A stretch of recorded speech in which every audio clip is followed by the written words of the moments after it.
우리가 너무나 잘 아는 내용이죠. 오늘 영화에 한 남자가 등장합니다. 그는 외로운 사람이었어요. 절망 속에 깊이 빠져 아무런 희망도 소망도 없던 그런 사람이었습니다. 그러나 그가 놀라운 한 분을 만나죠. 그는 그분을 만남으로 그의 삶이 완전히 새로워집니다.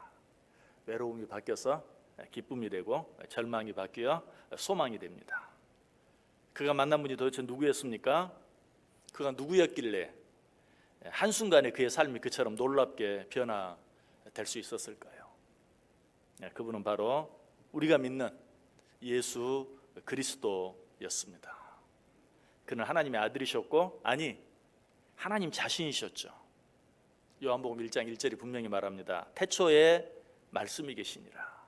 이 말씀이 하나님과 함께 계셨으니 이 말씀은 곧 하나님이시니라.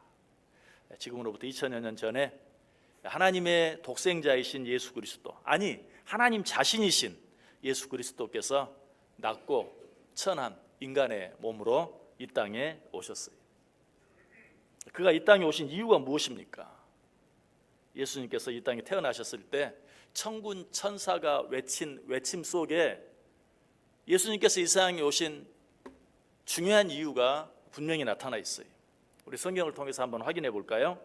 누가복음 2장 14절 말씀 같이 한 목소리로 읽겠습니다. 지극히 높은 곳에서는 하나님께 영광이요 땅에서는 사람들 중에 평화로다 하니라. 예수 그리스도께서 이 땅에 오신 첫 번째 이유는 이 땅에 있는 우리들에게 진정한 평화를 주시기 위해서 이 땅에 오셨어요. 현대를 살고 있는 우리들에게 가장 필요한 것이 무엇입니까? 돈입니까? 아니.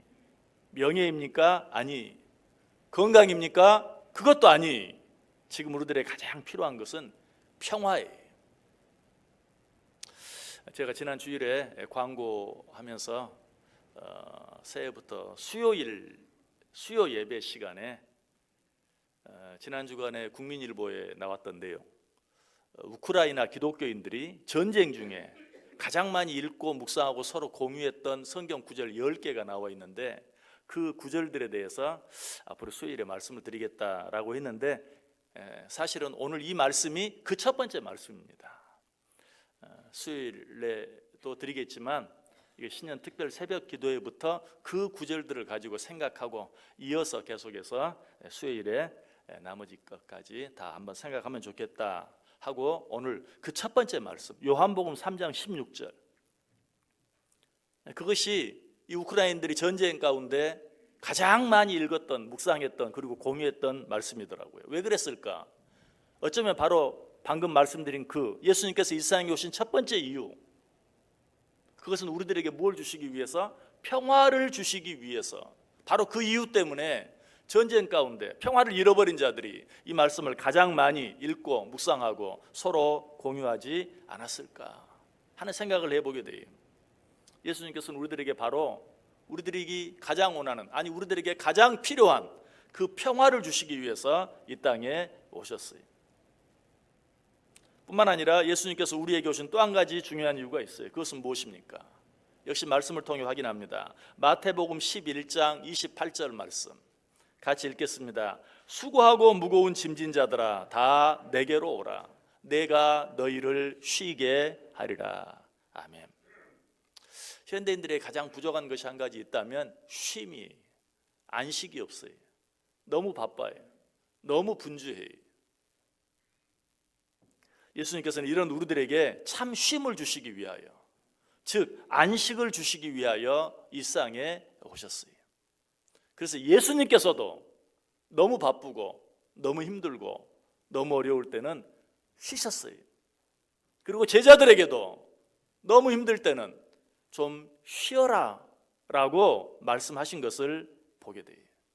쉼은 우리들에게 정말 귀한 것이고 정말 중요한 것이, 주님께서는 우리에게 이 쉼을 주시기 위해서 이 땅에 오셨어요. 그러나 이런 것들도 예수님께서 이 땅에 오신 이유의 전부는 아니, 가장 중요한 이유는 아니. 예수님께서 이 땅에 오신 가장 중요한 이유는 무엇일까요? 예수님께서 친히 말씀하시죠. 요한복음 10장 10절에서 내가 온 곳은 영으로 생명을 얻게 하고 더 풍성히 얻게 하려는 것이라. 예수님 이 땅에 오신 가장 중요한 목적은 무엇입니까? 우리로 하여금 영원한 생명, 즉 영생을 얻게 하기 위한 것이. 예수님께서는 우리에게 영원한 생명을 주시기 위해, 즉 구원을 주시기 위해 이 땅에 오셨어요. 그렇다면 어떻게 그 구원의 축복과 영생의 축복을 받을 수 있습니까? 바로 오늘 본문 속에 그 답이 들어있죠. 하나님이 세상을 이처럼 사랑하사 독생자를 주셨으니 이는 그를 믿는 자마다 멸망하지 않고 영생을 얻게 하려 하심이라. 하나님께서는 우리를 너무나 사랑하셔서 우리의 영원한 생명을 위하여 하나밖에 없는 독생자 예수 그리스도를 우리에게 보내주셨어요. 이제 그 예수 그리스도를 내 구주로, 주님으로 믿기만 하면 우리는 영원히 멸망하지 않는 생명, 즉 영생을 얻게 되는 것이. 그래서 요한복음 1장 12절이 말하죠. 영접하는 자, 곧 그 이름을 믿는 자들에게는 하나님의 자녀가 되는 권세를 주셨으니. 사도행전 16장 31절도 말합니다. 주 예수를 믿으라. 그리하면 너와 내 집이 구원을 받으리라.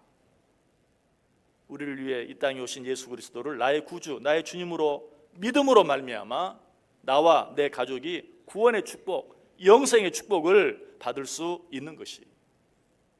세상에 이보다 더 크고 놀라운 축복은 없어요. 그런데 혹시 우리 가운데 이미 예수 그리스도를 내 마음에 영접해 드리기는 했는데 예수님을 내 마음 중심에 나의 구주, 나의 주인으로 온전히 모셔드리지 못하고 내 마음 한 구석에 우물쭈물하며 서 계시게 만들고 있는 분은 없습니까? 우리는 예수 그리스도를 믿는 자들이죠. 우리는 예수 그리스도를 이미 내 마음속에 영접해 드린 자들이죠. 그럼에도 불구하고 내 마음 한 중심에 이 예수 그리스도를 모셔드리지 못하고 예수님이 내 마음 한 구석에서 뱅뱅 돌게 하는, 우물쭈물 서 계시게 하는 그런 분은 없습니까? 혹시 그렇다면 그 이유가 무엇일까요? 그 가장 중요한 이유는 내 마음이 세상적인 것, 인간적인 것들로 가득 차 있어서 예수님께 내 마음의 중심을 내드릴 여유가 없기 때문에 그래요. 그럴 자리가 없기 때문에 그래요. 마치 예수님께서 이 세상에 처음 오셨을 때 누이실 곳이 없어 마옥강 구유에 누우실 수밖에 없었던 것처럼 예수님이 내 마음 안에 계시긴 하는데 내 마음 중심에 계셔서 온전히 나의 구주, 나의 주인으로서 역할을 하지 못하는, 내 마음 구석에 있는, 여전히 나의 주인은 나인 그런 삶을 살고 있지 않습니까? 내 마음속에 있는 어떤 생각들 때문에 지금은 내가 너무 바쁘고 지금은 내가 너무 힘들고 그래서 내 자녀들 다 키운 후에, 아니 내가 돈 좀 더 번 후에, 여러 가지 내가 원하는 일들을 다 이룬 후에 여유가 생기면 그때 하는 그런 생각 때문은 아닙니까? 예수님께 내드릴 빈 자리가 없는 것이. 그렇다면 그 예수 그리스도를 정말 온전한 내 주인으로 모셔드리기 위해서는 어떻게 해야 할까요? 이미 내 안에 들어와 있는 것들 가운데 마땅히 버려야 할 것들을 내다 버릴 수 있어야 돼요. 마땅히 버려야 할 것들을 버리지 못하면 예수님을 내 안에 모셔드려 놓고도 아직 버리지 못한 세상적이고 인간적인 것들로 인해서 그런 것들이 내 안에 가득 차 있어 예수님께서 내 안에서 옴짝달싹하지 못하시게 되는 거예요. 아니 예수님은 전능하신 분 아닙니까? 아니 하나님이시라면서요. 그래도 하나님은 당신의 마음대로 기계적으로 우리에게 역사하기를 원치 않아요. 우리가 자원하는 마음으로 우리의 마음을 활짝 열고 그를 온전히 나의 주인으로 모셔드리기를 원해요. 그때까지 기다리세요. 그때까지 문을 여전히 두드리고 계세요. 우리는 그 예수 그리스도를 내 삶 속에 모셔드릴 뿐만 아니라 내 삶 속에서 온전히 나의 주인이 되게 해야 해요. 그러기 위해서는 어떻게 해야 된다고요? 마땅히 버려야 할 것들을 버릴 수 있어야 한다.